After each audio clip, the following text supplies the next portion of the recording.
కడప జిల్లా మైదుకూరులోని జీవి సత్రం వద్ద ఘోర రోడ్డు ప్రమాదం జరిగింది. వాకింగ్ చేస్తున్న ముగ్గురు యువకులను గుర్తు తెలియని వాహనం ఢీకొంది. ఈ ప్రమాదంలో సుమంత్ అనే యువకుడు అక్కడికక్కడే మృతి చెందగా మదన్ గోపాల్ అనే యువకుడు ఆసుపత్రిలో చికిత్సను పొందుతూ మరణించాడు. మరో యువకుడికి తీవ్ర గాయాలు కావడంతో మెరుగైన చికిత్స కోసం పొద్దుటూరుకు తరలించారు. విషయం తెలుసుకున్న పోలీసులు కేసు నమోదు చేసి దర్యాప్తు చేస్తున్నారు.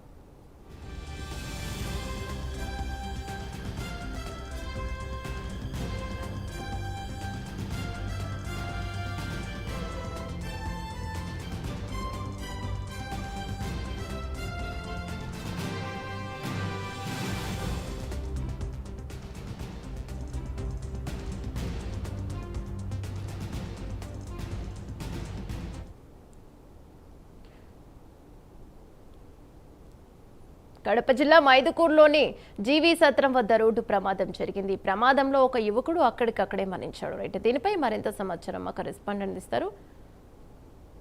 అయితే ఏమన్నా ముఖ్యంగా చూసుకుంటే కనుక ఏదైతే కడప జిల్లాలో ఇవాళ ఉదయాన్నే ఒక విషాద ఘటన చోటు చేస్తుందని చెప్పుకోవచ్చు. అయితే ముఖ్యంగా ఏదైతే వాకింగ్ చేసినటువంటి యువకులపై ఒక గుర్తు తెలియని వేగం కూడా చూసుకోవడం జరిగింది. అయితే ఈ ఘటనలో ముగ్గురు కూడా వాకింగ్ చేస్తున్నారు. ఇద్దరు పూర్తిస్థాయిలో మృతి చెందని చెప్పుకోవచ్చు. అయితే పూర్తి వివరాలకు వెళ్తే మైదుకూరు మండలం జీవి సత్రం వద్ద ఇవాళ ఉదయం ఘోర రోడ్డు ప్రమాదం చేస్తుంది. అయితే ముగ్గురు యువకులు కూడా ఇవాళ ఉదయం వాకింగ్ చేస్తున్నటువంటి యువకుల పైన ఒక బులెరో వాహనం దూసుకెళ్లిందంటూ కూడా పోలీసులు సమాచారం చెప్తున్నారు. అయితే ఈ ఘటనలో సుమంత్ అనే వ్యక్తి కూడా అతను దాదాపుగా అక్కడికక్కడికి మృతి చెందడం జరిగింది. అలాగే ఎవరైతే మరో పక్క ఉన్నటువంటి ఇంకొక వ్యక్తి కూడా ఆసుపత్రికి తరలిస్తున్న టైంలో కూడా మదన్ గోపాల్ అనే వ్యక్తి కూడా హాస్పిటల్ తీసుకెళ్లిన నేపథ్యంలో కూడా అతను కూడా చెందాడు. అయితే ఇద్దరు మృతి చెందడంతో కూడా మరో వ్యక్తి ఏదైతే పొద్దుటూరు ప్రభుత్వ ఆసుపత్రికి తరలించి అతనికి అయితే కనుక మెరుగైన వైద్యం అందిస్తున్నారని చెప్పుకోవచ్చు. అయితే ఎవరైతే ఈ ఘటనకు పాల్పడారో వాళ్ళ పైన పూర్తిస్థాయిలో కూడా అంటే ఉలార వాహనం గుద్దిందా లేకుంటే ఏదైనా లారీ గుద్దిందా అనుకోవడంలో కూడా